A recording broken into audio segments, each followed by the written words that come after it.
If you could just give us an update on who's available for Saturday.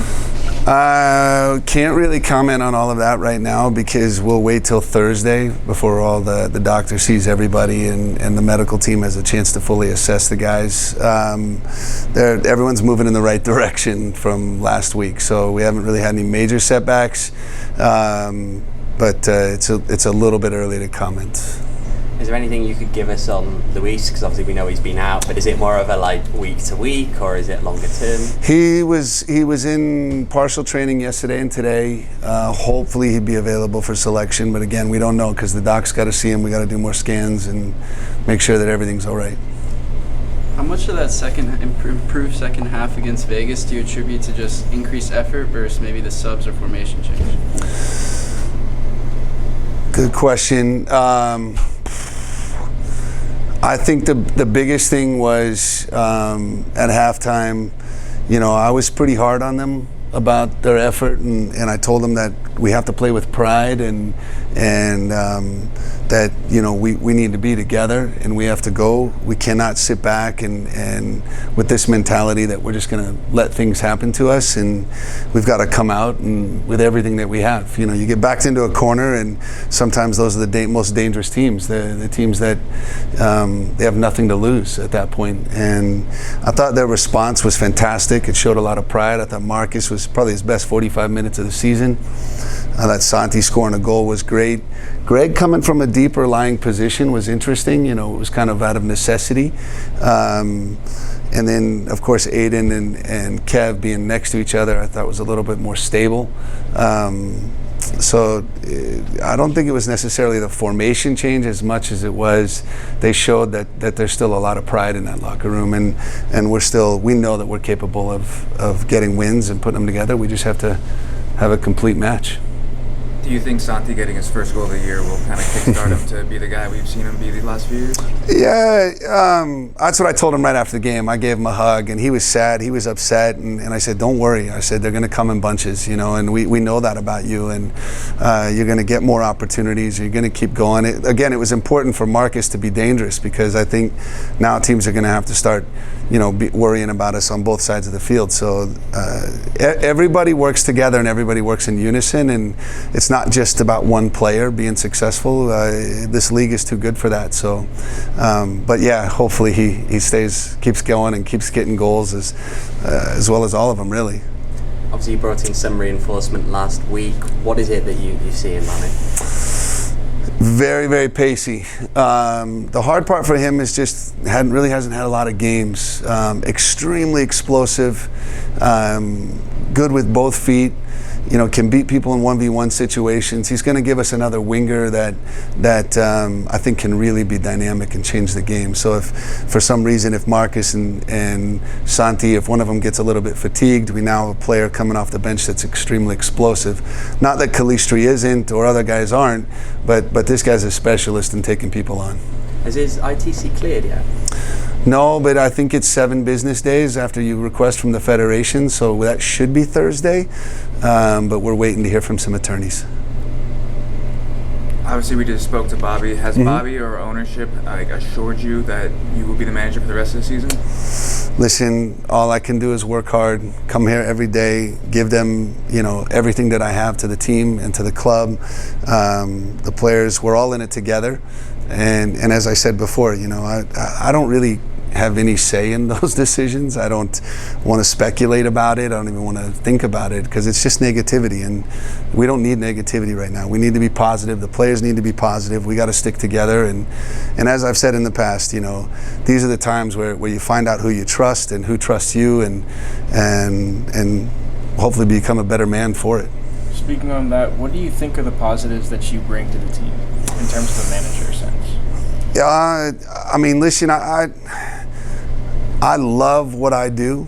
I love the people I work with. I love the club that I'm at. And, I every morning I wake up and it's all I think about. I go to bed, it's all I dream about is football and Phoenix Rising. It's what I want to do and take this club to new heights. So when I come in the morning, the last thing I want to do is come in and be grumpy and sad. And, you know, I've done a lot of research, you know, Klopp, Wenger, Alex Ferguson, you know, everyone they all have something in common, is that they create a positive environment, and they create an environment that people want to succeed, people want to work hard. I've never played for a coach that was screaming and yelling at me and negative all the time that I thought, wow, I can't wait to play hard for that guy. So I'm a pretty positive person. It's not easy. If we don't win on Saturday night, it usually takes me about 24 hours to kind of reflect and assess and just be by myself. You know, my family's taken the brunt of it for many years when we're not doing well, and things have been difficult on a personal level. But when I come in Monday morning, I'll tell you, I love these guys. I love every one of them. And obviously, the negativity off the field has been around now for a few weeks. Beyond just working hard, what is it you're doing that shows that you're still the guy for this job? Yeah, so I think one of the things that, you know, I've made a mistake is in all the tactical changes, and sometimes we've talked about trying to make it simple, and I've tried to protect the players. I did everything that I could. I told them I would jump on a grenade. I would do everything I could for them to not put them in trouble. And I think, unfortunately, sometimes you overthink it. You do too many changes tactically, and you take them out of their comfort zone. And these are great kids, and they would have done anything I asked them to do. And that says a lot about who they are and the relationship that I have with the players, and they know how much I care about them. And I can guarantee, if you ask them, they'll tell you that I care about them as people first. So with that information, I think that it's kind of making them comfortable being who we are, getting back to our DNA. I showed them the first 25 minutes of the season against Monterey, and everybody was just astounded. And they were watching that game and they thought, wow, you know, and I said, that's who we are. That's what we're capable of. And it's in there. We just got to get it out. So should we expect a return to the 4-3-3 for this? I'm not sure. It's not the formation. If you ask any coach in the world, it's the philosophy, and it's the ideas that which you play with. And I'd kind of gotten away from the aggressive and tenacious. You know, if I've got two different philosophies, one on attacking, one on defending, and both of them have the word tenacity in them. And I think that we just haven't been that tenacious team. But that started with me. It started with me, I think, you know, second guessing and questioning myself. And as I told you, you get backed into a corner, you better come out swinging. I know you guys feel pressure in every game, but is there more pressure? Is it tougher playing with the pressure of trying to end the losing streak every week?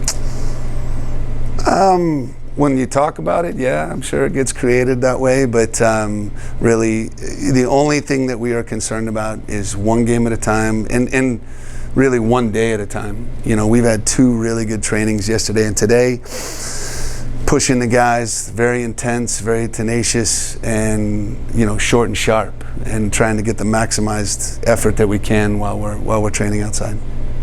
I asked Marcus a question about you kind of talking about people who compete the most during the week from the start. Is that a philosophy that you're planning on keeping throughout the season, or is it something that you're just kind of trying to implement during kind of a rough patch? Well, no, it's always been that way. Obviously, there are guys that have good performances on Saturday that kind of earn an opportunity. But if you don't give the players that are working hard and training hard and not just hard, that's too basic of a term. Effectively, you know, doing their job well in training, you know, being the best right back or being the best left wing or the right wing that we have. You've got to give them opportunity. Otherwise, they feel that no matter what they do, they're never going to really get their chance. And hope is a good thing. And you need all of the players in there to have hope and faith and believe that we can be successful. What do you expect to see from OC this weekend? Obviously, they're a little bit different than the defending champion team we saw at the end of last year. Still a very good team, a lot of talent. Both the Olaskis are good players. Kubo Torres is there. Kaningas hasn't been playing a lot, but he's a player that I've always liked, and I got a lot of respect for him. I remember last year, I think he had an elevated heart rate when he left the field, and it was something that kind of hit me pretty hard, knowing that there's a player out there that's doing that. But they're very solid defensively. You know, they got a player, Longmire from Nashville on loan, that's got a lot of pace.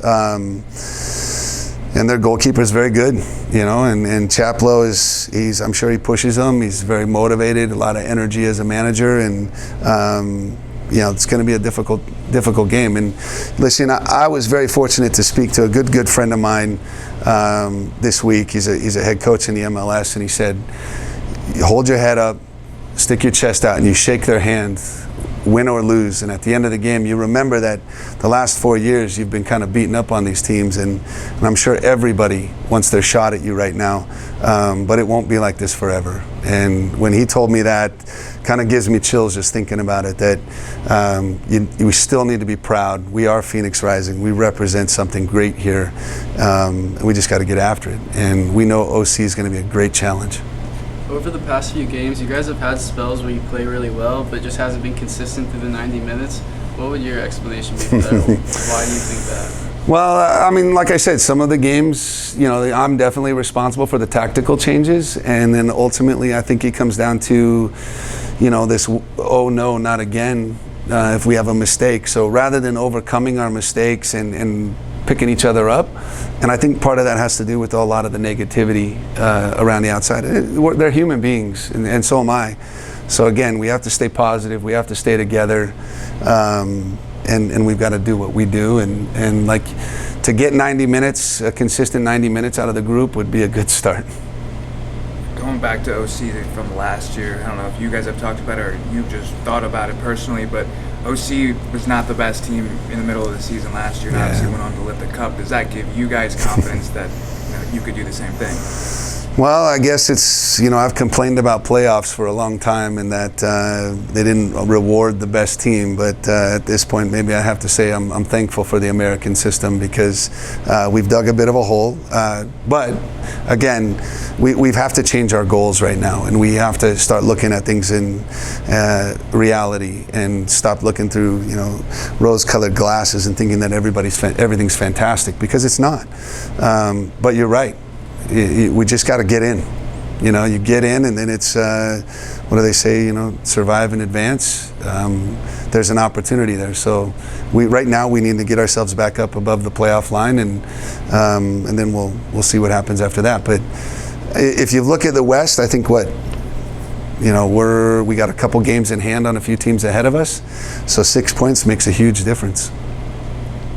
I know you guys just made a signing. Were you going to continue to look for outside reinforcement? The players know we always are. We're always looking to improve. If we weren't doing that, it just wouldn't be right. And you never know. Like the next Didier Drogba might be out there, or the next Messi, or so we're always kind of paying attention. We're always thinking ahead.